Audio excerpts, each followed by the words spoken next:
రహస్య స్థలముల్లోనే మరుగైన ధనమునే నీకిచ్చెదను నా కుమారుడా, కుమార్తె అని దేవుడు నీతోనే చెప్తున్నాడు. ఆనాడు కోరేస్‌తో అంటున్నాడు, నా మంద కాపరి కోరేస్, నా ప్రజలకి ఏం కావాలో నువ్వివ్వు. వాళ్ళకేమి నువ్వు ఇస్తే నేను నీకు కొంచెం కూడా నేను తక్కువ చేయను. రహస్య స్థలముల్లోనే నీకు ఇస్తాను, ధనం ఇస్తాను, నీకు ఐశ్వర్యం ఇస్తాను, నీకేమి కావాలో నేను ఇస్తాను.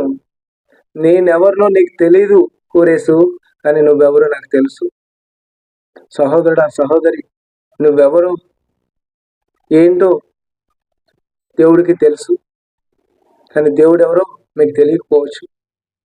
కానీ దేవుడు నీతోనే అంటున్నాడు, నీవన్నీ నాకు తెలుసు, నీ గురించి నాకు తెలుసు. నేను నీకు తెలియకపోవచ్చు, కానీ నువ్వు నాకు తెలుసు. ఐశ్వర్యాన్ని ఇస్తాను, ఆస్తిని ఇస్తాను.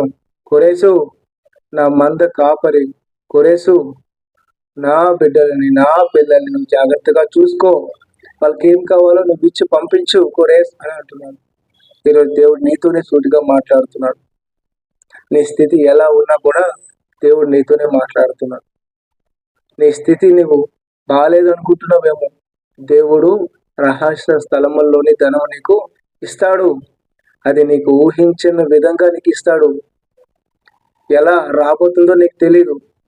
రహస్య స్థలముల్లోని ధనం నీకు ఇస్తాడు. అది ఏ విధంగా వస్తుందో తెలియదు, ఎలా ఇస్తాడో తెలియదు, కానీ దేవుడు నీకు ఇస్తాడు. నీ స్థితి తక్కువగా ఉన్నా దేవుడు నేను హెచ్చించబోతున్నాడు. కాబట్టి అది నీ ఊహించిన సమయంలో, ఊహించిన విధంగా దేవుడు నీకు ఇస్తాడు. దేవుడు ఇస్తాడు అంటే ఇస్తాడు.